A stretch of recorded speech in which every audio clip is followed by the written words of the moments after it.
Hello guys, and in today's video I'm going to be talking about chapter 220, and I'm very excited to talk about this chapter with you guys and give my thoughts on it and all types of stuff. So be sure to like, subscribe, share the video with the rest of your village if you just stepped in. The comment section is down below, all types of stuff. Let's get into the video. Now with chapter 220, the first thing that we see is the prison realm, and then that gave me hope for something. I was very much excited with like what's going to be happening, and the title says self-cleaning and self-restraint. Now that's very interesting. Then we see Kenjaku have a dialogue with Kogane and basically says prohibit any new entry of players into the culling games. Then Kogane says, yo, that infringes on rule 7. Now, what Rule 7 talks about is, in accordance with the previous rule, which is Rule 6, the Game Master must accept any proposed new rule unless it has a marked and long-lasting effect on the culling game. Now, this would be a problem because having no more players in the culling games would mess up the culling games, and it's a long-lasting effect. So Kogane would obviously say no to that. Then Kenjaku gets into a whole dialogue about barriers, and he basically says in order to suppress the outbreak of curses in Japan, Tengen had erected several purification barriers to support the efficiency of barrier techniques. Among these, there are 4 vital ones. One surrounds the Imperial Palace at its center, one around the Tomb of the Star on Jujutsu High, one in Kyoto around the Yamakuni Imperial Mausoleum, and the other one, the Hida Holy Mountain Purification Barrier that divides Japan in East and West. And as he starts talking, he says the culling games uses Brahmic barriers that was created using Tengen's purification barriers as its base. So Tengen shit as its base and Kenjaku shit like covering. And then he gets into a whole thing about there's no true game master. This confused me, and it might have confused a lot of people or gave confirmation for them already, because I thought that there was a game master and it had to either be Angel or like somebody else other than Kenjaku, because I didn't think Kenjaku would be it. But this is very interesting. And then he gets to say that if there was one, it would have been Tengen. But of course, this was all by his own design anyways. So basically, Tengen would have been the proper choice, but it is what it is. And he gets into a dialogue about how if Tengen deactivated his 4 barriers, it would have messed up all of Kenjaku's plans. But it also has a double-edged sword, which basically says if he did destroy those 4, it would have also ruined the 1,000 years of progress that Jutsu sources have been making for so long, and the barrier technique know-how. Like all the shit that goes with the barrier techniques that Tengen has is just gone after that.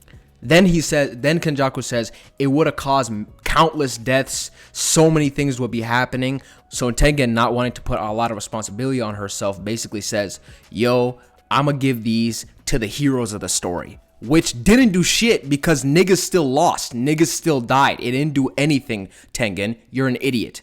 And now look, you're in the palm of Kenjaku's hand. As the original creator of this barrier, it should be no problem for Tengen to destroy it. You see, now he's using you anyways with your blacked out curse eyes. Stupid. Man, Tengen's so dumb for this.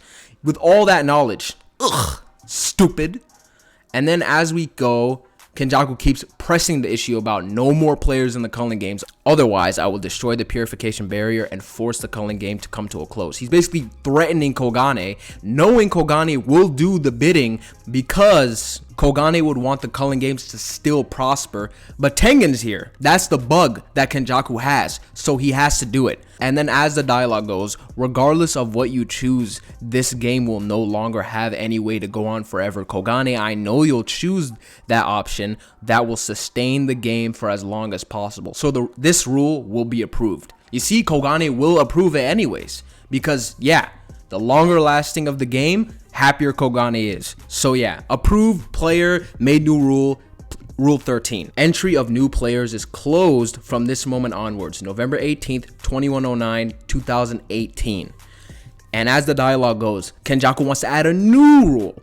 When all players other than Geto Suguru and Fushiguro Megumi have died, the culling games will come to an end. Do it or else. Threatening the Kogane, Kogane says, okay, man. And then Rule 14th, as Kogane starts talking, but we hear Tengen talk as a curse, dummy. While Tengen is talking, she basically goes into why go about this in such a roundabout manner. If what you need is for the Culling game to end, why didn't you just simply extinguish this purification barrier? And then Kenjaku says, if I did that, the testing ground for the great merger with you would also disappear. So that would have caused problems for Kenjaku, but I'm a little bit confused on this, so I hope the comment section can help me out on this one, with the whole great merger having to do with what's happening right now. And you see Kenjaku and Tengen go through this hallway of sorts with lights and all types of shit. And the next panel shows this figure. Me being confused after they show a close-up shot, I'm like, that's fucking Sukuna. And then I heard from other people's videos that this character design was shown way back in the background of a color thing that Gege did way back in the series. And Kenjaku basically says he wants to bring this as a souvenir, and it's not needed for the purification barrier, so it doesn't matter anymore. So in my thoughts is, this has to have the last couple fingers of Sukuna or something else. As a souvenir for what? Because it's like, if it's a souvenir, it has to benefit Sukuna in some type of way. So that's my thing. And I hope that they can go into that whenever they do, but that's very interesting, because what is he really going to do with that body? He has Megumi's body, he has Megumi's techniques, he has all types of shit. He doesn't really need his old body. That has to have some sort of significance, either eat the shit or some other shit. We'll know about it in future time, but this gets me very much excited with what they're doing right now. And then we come back to our heroes of the story, where we see Ui's weird ass fucking bring up the whole Kenjaku stuff, that whole Sukuna stuff, and how they're going to be handling it, with Maki on the side talking about it with him.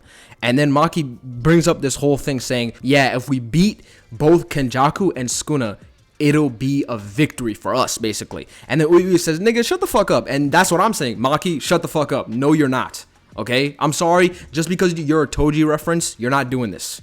Calm down, Maki. Calm down. Love you. Calm down, though. But Maki brings it back for me. She says, we need Satoru Gojo because he's going to make a comeback anyways. So yeah, okay, you saved yourself there, Maki. Because it's like, no, nigga, you're not going to do it. Sorry. And then we get into a whole dialogue, which it says, my apologies. This was the best I could do with my reverse curse technique. That, when I heard that, it's either Shoko or Yuta or somebody else that's saying this stuff. And then we get into panels with Angel saying, no, this is plenty. I would have died anyway. So Hanakurusu's dumbass fucking got saved. I'm happy about this for the story, but man, I'm so fucking disappointed. I have a whole videos coming up with the Culling games. Just watch out for those. But Hanakurusu, I hate her more than any other character in this series. That's my opinion. I hate her. But as we go on, leaving that alone, we see Hanakurusu crash down, but who saves her? Amai. Amai saves her, and then they bring up a whole thing of Takaba being in this saving thing too, as a sideline, but they don't show it. It is what it is. Then we see Yuta. Yuta and Shoko are helping this girl with whatever reverse curse technique, but I think it's Yuta more because of his strength and how strong he is more. I think it's that. But Yuta basically says, yo, you're rendered useless. You don't fucking matter anymore. Go bring back Gojo, bitch. That's what I'm thinking too. Even though Yuta didn't say nothing about Gojo, I fucking think this way. Fuck you, bitch. Go bring back Gojo. Ugh, disappointment. Spit on your ass. Get out of here, man. And then Yuta basically asks Angel, yo, can you transfer to other humans? Then Angel gives us a great explanation on something I was really thinking about in the back of my mind for a while. She basically goes on to say, the reason I and many other sorcerers from ancient times took Kenjaku's offer up is precisely because none of us know how to become cursed items after death. The fact remains true to this very day. However, the fallen is different. After experiencing death twice, he most likely stumbled upon a way to split his soul as cursed items.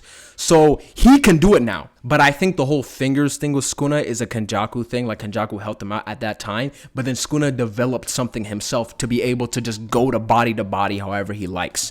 I think that's what is basically being said here, that no one else has that except for Sukuna. And as the conversation goes, Yuta says, what? And then Hanakurusu's dumbass basically says, yeah, my role ends here. I gotta dispel Gojo, and that's pretty much all I am. Yeah, that's all you are. Waste of a character design. Get out of here. And then she brings up Megumi, and ooh, nigga, I have a whole video, man. I have a whole video thought out, man. Be sure to watch out for that, man. And we basically get into a whole Amai conversation. Amai is basically talking about stuff, and he basically says, I've always despised myself. I'm always on the lookout for how guys stronger than me are feeling. And kind of like the way you try to match the timing of rhyme games, basically bringing up the whole Hikari shit, because I don't know. It looks like a Hikari thing going on here. I'd shamelessly cough up words that would please them. I've always had a garbage talent like that. Nigga, that sounds like me. Oh my gosh. Am I? Oh man, this childhood shit is coming up, man. I'm feeling it. Oh my gosh. Anyways, man.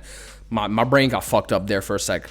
Usually I would get my shit kicked in by them after, but I deserved it. I was so terrified of Itadori that I would run away and leave everyone else behind. I was even more terrified of the Culling Games, but even then, using my useless talent, I wiggled my way into being a lackey for the strong. These two were not strong, bro. You just thought they were strong because they had the confidence of themselves being strong, okay? But they're not. They got waxed. But as the conversation goes, he said, I wanted to change. I wanted to follow and fight alongside you, but I just didn't have the courage to. Or maybe it's actually pride that I lack. Sorry, that's the end of my rambling. Anyways, I just wanted to apologize. And then Yuji just basically says, yo, it is what it is, man. I didn't know who you were like that beforehand. All I know is you saved Hana. So, bro, you got my thanks. It is what it is. We're cool. And the conversation ends there. We haven't lost yet. And then Amai basically says something that I wondered. What are you going to do without Sukuna, bro? How are you going to handle yourself? Because Sukuna was doing crazy stuff, but you handled yourself there. But full power, how are you going to handle yourself without Megumi's support on the line? Megumi's support on the line because Megumi's in the depths right now. Useless. Gone. How are you going to handle yourself, Yuji? And then Yuji says something that I like to hear. That doesn't change anything. We were never really working together in the first place. I like the confidence. That's what I mean when I say I like this. But Yuji, you're capping. Sukuna's been helping you out with your development for a very long time. Calm down. Calm. And then he brings up something that I wanted to hear this. Ieri-san said the current me is like a cursed item that was soaked in cursed energy known as Sukuna. So as long as I can kill him, I'll eat anything. So basically, he can keep gaining power-ups with the cursed items that he would eat or any type of shit. That is cool as hell with the panel of him looking so studly out here. Then the next panel shows, and I'm happy to see this. We got Kashimo, Choso, Ui's weird ass, Maki, Yuta, Kirara, Hikari, Miwa. The last panel that was shown of you, nothing happened with that. Gege made me mad with that shit. I'll talk about it in later videos. Momo's here too. And then Yuji comes up and is like, yo, I got a couple suggestions. Yo, why don't we want to chit chat because I got to save my homie. And then Yuji says, yeah, I'm with you, bro. And then Maki says, in the end, unless we're able to corner Sukuna, render him unfit for battle, those suggestions are moot. Cool. Yeah, it's true. It is true because it's like, how are you going to handle yourself against Sukuna unless we render his ass fucking useless and dumpstered? Because it's like, how are you going to do it, Yuji? How are you going to do it? That was my thoughts too. It's like, Yuji, how are you going to handle yourself? So how are we going to handle ourselves? Not just Yuji, how are we? Are we going to get decimated? Those are the questions. And then I see something that I'm so happy I saw this. Choso hands Yuji a book and says, take this. And it's a book about the back of the prison realm of Tsukumo, research that she had about the soul that was entrusted to Choso. I am happy as hell because I wanted Tsukumo's research to come back into the series. I wanted her to come back into the series in any type of way to like give me a tiny bit of closure, but I'm still mad about. Videos are going to be coming. But this, I'm happy with this. And then the conversation goes on. Who knows, might be handy. Yuji says, thanks. Choso says it's all right. Yuji says, nah, it's about our siblings. And then Choso says something that blew my mind. It's fine as long as they can go on living as a part of you. Nigga, he ate his siblings. Thank God, because nigga, you need that buff. You need that power up, bro. I don't think he has blood technique. I don't think he has the blood stuff. I don't think he has any of that. He doesn't have no combo shit going on. But I really do think that he has some type of buff now. He can handle himself way better now. That's my thoughts. That's my thoughts. Then we get into paneling with Shoko. Shoko basically reoccurring memories of like when Gojo was talking and saying, I will nurture them, strong and clever comrades. Nobody will ever need to be alone again. Nigga, so many people died, bro. Like Gojo, I don't want to hear it. Like a lot of people died, Gojo. A lot of people died while you were gone. While you were entrapped. A lot of people got decimated. It's a fucked up thing, man. It's messed up. But I still love you, Gojo, but come on, bro. that didn't really hold too much weight, even though your intentions may have been very, very big there. And then as the conversation goes on, truth is hell would freeze over before I would fall in love with one of you two, which Shoko's saying with their friendship is so strong, but she would never fall in love with none of these niggas, which I'm like, okay, girl, okay. And then she's still thinking and saying, I was there, wasn't I? So what do you mean alone, you idiot? There's swarms of them, monsters just waiting for your return. Now they show a wider shot of the people who are around. You see Takaba talking to Hakari, whatever the fucking type of jokes he has. Then you see the people I already mentioned. And then you see my nigga Inumaki, bro. Inumaki's been gone from the series for so fucking long. And I'm mad at Gege for not making it more of a dramatic thing, because I love Inumaki. And the fact that he lost an arm, all types of shit, goes to show you that he came back strong as ever with the pose up. I don't know if he lost the other arm. We would have to go into that in the next chapter. But I'm very happy he's here with little Panda over here, man. I don't know what Panda's gonna do anymore, but it is what it is. I'm happy Inumaki's back. Then the last panel, come back already, Gojo, showing the prison realm. Comrades waiting just beyond the gate. Chapter ends, 220 done. I love this chapter.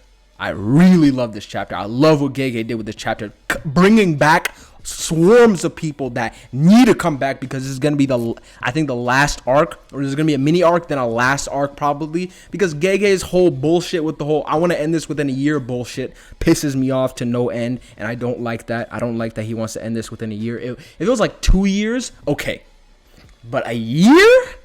Like, you need to be showing stuff. You need to be bringing out character motivations. You need to be telling us stuff.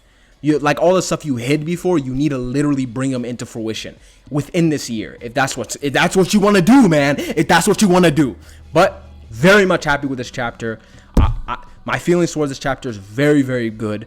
Thank God I read this. Thank God Gege put this out. I'm happy.